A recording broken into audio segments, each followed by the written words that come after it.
আব্দুল কাদের শাহ তার যে বাউল গানের আসর, সেই আসরে শুভ উদ্বোধন আমি ঘোষণা করছি।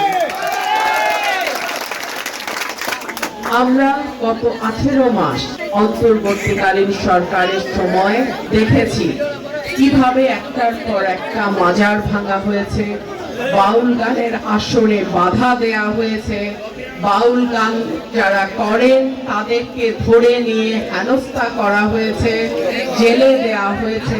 আমরা এগুলো দেখেছি। আমি জানি না আর কোন রাজনীতিবিদ প্রতিবাদ করেছে কিনা, কিন্তু আমি বলতে পারি সংখ্যা ধরে ধরে আমি প্রতিটা মাজার ভাঙার প্রতিবাদ করেছি। গত 2 দিন আগে ঈদের একদিন পরে সিলেটে এইরকম বাউল গানের আসর ভাঙচুর করা হয়েছে। আমি স্পষ্টভাবে বলতে চাই, আমি যতদিন সরাইল, আশুগঞ্জ এবং বিজয়নগরের এক অংশের দায়িত্বে থাকব, আমার এলাকায় ওয়াজ যেমন হবে, কীর্তন যেমন হবে, বাউল গানের আসরও হবে।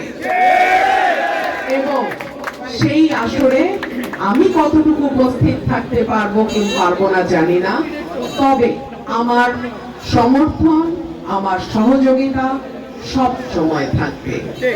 বাংলাদেশের কৃষ্টি, কালচার, সংস্কৃতি, একে লালন পালন ধারণ করা এবং সামনের দিকে এগিয়ে নিয়ে যাওয়ার দায়িত্ব আমাদের।